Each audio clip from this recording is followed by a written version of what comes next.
Sir நான் என் மாமனாரை பார்க்கலன்னு நினைக்கிறீங்களா இல்ல என் மாமியாரை நான் ஆதரிக்கலன்னு நினைக்கிறீங்களா என் மனைவியை நான் ஆதரிக்கலன்னு நினைக்கிறீங்களா நீங்க சொல்றத ஃபோன் போட்டு தரேன் சார், நீங்க கேளுங்க சார். இப்போ பாசம்ன்றது உங்க அம்மா அப்பா மேல உங்களுக்கு இருக்கிறதும் பாசம் தான், உங்க வைஃப்க்கு அவங்க அம்மா அப்பா மேல இருக்கிறதும் பாசம் தான். கம்ஃபர்டபிலிட்டியை மட்டும் பாக்குறாங்க. நான் என்ன சொல்றேன், கணவனோட கம்ஃபர்டபிலிட்டியை சேர்த்து தனி கொடுத்தனமா போயிருங்க.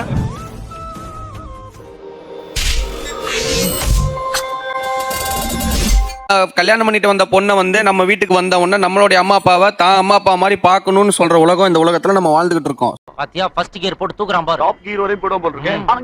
நம்ம ஆப்போசிட்ல போய் உட்கார்ந்துருக்கும் போது அந்த எண்ணெய் ஏன் வரமாட்டேங்குதுன்றது எனக்கு ஃபீலிங்கா இருக்கு. மாத்துவோம், ஒன்னொன்னா மாத்துவோம்.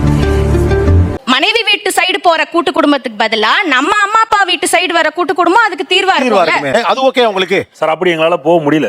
அது நம்மளுக்கு ஒத்து வராதுங்க. திருமணத்துக்கு அப்புறம் நிறைய திருப்பு ஃபிளைட்ல போயிட்டேன். அப்பாவை கூட்டு போகணும்னு நினைச்சு டிக்கெட் போடலாம் எல்லாம் பண்ணி ரெடி பண்ணும்போது எங்க அப்பா உடம்பு சரியில்லாம போச்சு, இறந்துட்டாரு. இன்ன வரைக்கும் அதை என்னால நிறைவேற்ற முடியல.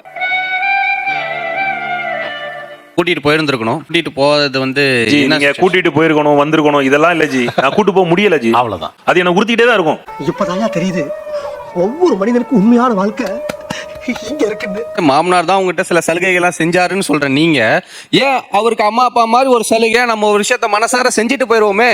ஐயோ, ஒரு வாசகம் சொன்னாலும் திருவாசகம் சொன்னீங்க சார். நான் என் மாமனாரை பார்க்கலன்னு நினைக்கிறீங்களா இல்ல என் மாமியாரை நான் ஆதரிக்கலன்னு நினைக்கிறீங்களா என் மனைவியை நான் ஆதரிக்கலன்னு நினைக்கிறீங்களா? நீங்க சொல்றத போன் போட்டு தரேன் சார், நீங்க கேளுங்க சார்.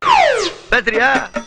என்ன லுக்கு? நான் என்னோட கருத்து என்ன பண்ணா, என் மாமனார் மாமியாரை பார்க்கணும்னு நினைக்கிறோம்ல, அதுக்கு ஈக்குவலா என்னைய பத்தி இத்தனை வருஷம் வளர்த்த தாய் தப்ப நான் பார்க்கணும்னு நினைக்கிறேன். என்ன தப்பு இருக்குன்னு கேக்குறேன். என்னடா தம்பி எதுக்கு எடுத்தாலும் டென்ஷன் ஆகுற? விட்றா, நானும் சம்பந்தி பார்லிமெண்ட்ல கூட மீட் பண்ணி பேசிக்கிறேன். அது ஏன் சார் பார்க்க முடியலன்னு நினைக்கணும்? ஏன் போய் பாருங்க, வைங்க, உங்க வைஃபை கூட்டிட்டு போங்க, அங்க சந்தோஷமா இருங்க, அவங்களையும் வர சொல்லுங்க, இங்க இருக்க சொல்லுங்க. ஏன் அது உங்களுக்கு உறுத்துதுன்னு சொல்றேன். ஐயோ ஐயோ ஐயோ ஐயோ ஐயோ, இப்படி ஒரு புள்ளியாடா நீ.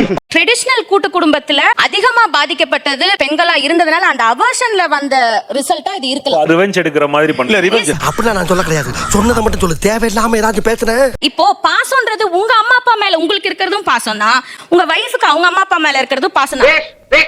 லட்சத்துல ஒரு வார்த்தை. அந்த அவர்ஷன்ல நான் ஒரு பாதுகாப்பான இடத்துக்கு போயிடுறேன் அப்படின்னு அந்த பெண்ணு நினைக்கிறதுல என்ன தப்பு அப்படின்னு நான் கேக்குறேன். ஓஹோ, கம்ஃபர்டபிளான இடம்னு சொல்லி அவங்களோட கம்ஃபர்டபிலிட்டியை மட்டும் பாக்குறாங்க. நான் என்ன சொல்றேன், கணவனோட கம்ஃபர்டபிலிட்டியை சேர்த்து தனி கொடுத்தனமா போயிருங்க. எப்படி? Practice make a man perfect. பாசம் வேணும், ரெண்டு பக்கமும் ஈக்குவலா நம்ம ஷேர் பண்ணணும் அப்படின்னா நிச்சயமா நம்ம நியூக்ளியர்ல தான் இருந்தாகணும். நீங்க படிச்சவங்கிறத நிரூபிச்சிட்டீங்க. நாங்களும் எங்க கேரியர் வந்து இம்பார்ட்டன்ட்னு பார்க்கும்போது எங்களுக்கு எந்த வகையிலயாவது ஒரு பெரியவங்க பக்கத்துல வேணும்ன்றது எங்களோட அத்தியாவசியம் ஆயிடுச்சு இப்போ. ஓ அப்படியா? அது ஏன் வந்து உங்களோட அப்பா அம்மாவை மட்டும் இருக்கணும்னு நினைக்கிறீங்க? அதான் சார், ரெண்டுல ஏதோ ஒண்ணுதான் சௌரியப்படும். டாக்டர், டேய் தப்பா எடுத்துக்காத. சில நேரங்கள்ல உண்மையை சொல்லித்தான் ஆகணும். உங்க ரெண்டு பேருக்கும் உண்மையிலே எது வசதி? தனியா போய் இருந்துக்கிறது வசதியா இல்ல இது வசதியா? எது வசதி?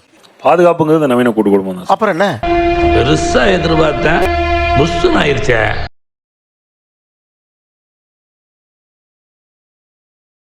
இந்த வீடியோ உங்களுக்கு பிடிக்கும்னு நினைக்கிறேன். பிடிச்சிருந்தீங்கன்னா லைக் பண்ணுங்கள், ஷேர் பண்ணுங்கள், மறக்காமல் சப்ஸ்கிரைப் பண்ணுங்கள். நன்றி, வணக்கம்.